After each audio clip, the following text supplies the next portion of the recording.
I know everybody's having a hard time with the CGs.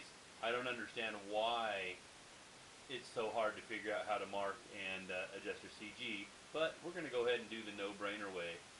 Basically, if you have your camera box cut out in the front and you're having a hard time getting a measurement off the front, I mean, this is very simple. Even with your motor mounted in, you can lay your wing on a flat bench.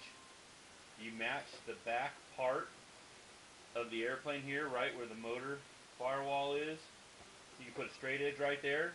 You take another measuring tool and measure exactly 3.5 inches. 3.5 inches here.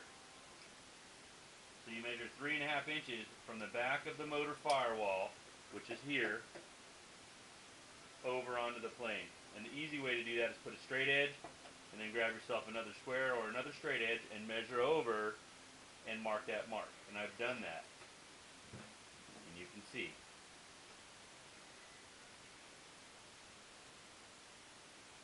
So now you got a mark. And you got a mark, and if you look at the shininess of this plane here, you can see I make the mark over to each hump. Because what I do is where it hits the humps, that's where I put these two fingers. I'll go ahead and take these two fingers, my middle finger and my thumb here, and I will put them on the bottom and I will balance it from that point.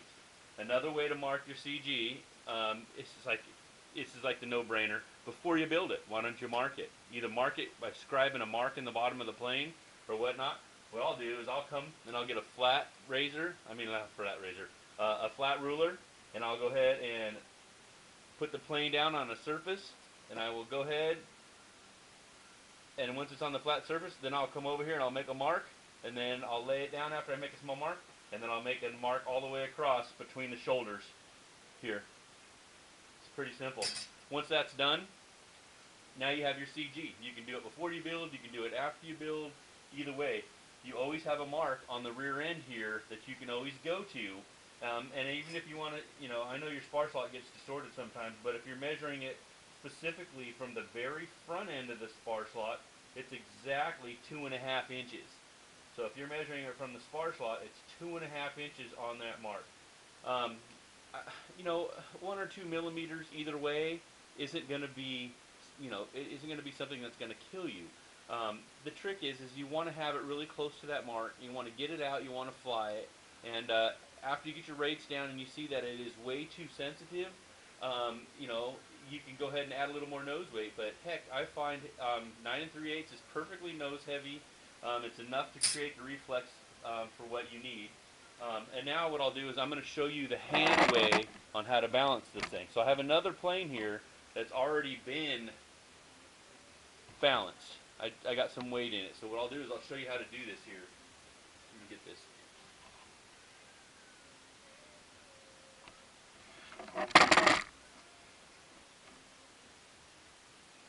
Okay, this plane is already marked on the bottom, okay? I got the marks on the bottom. So what I will do is I find those two marks and I put a thumb, see?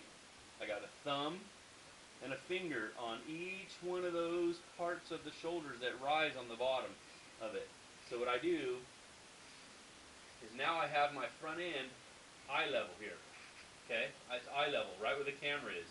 I got my right hand underneath the plane, right on those marks, and my thumb and my finger are centered on those marks. And look, oh no, it's balancing. And if it balances to where it's level or it dips slightly forward, you're perfect. That's all you need to do. You don't need to set it on a straight edge. You don't need to set it on a ruler. You don't need to set it on pins. You don't need to go crazy. Just stick your fingers to where your fingers are centered on each end of that mark, right as it hits the humps on the bottom, and you're golden. Okay? Look at that. Look. Okay, hold on. Balancing. And if it goes slightly forward, it's not going to hurt you. That's it. It's not hard. It's really simple. So that's all you really need to do. I'm dumbfounded. Okay? Here you go. I'm going to go ahead and post this video up, and we'll let you guys get going on this. That's the hardest that it needs to be.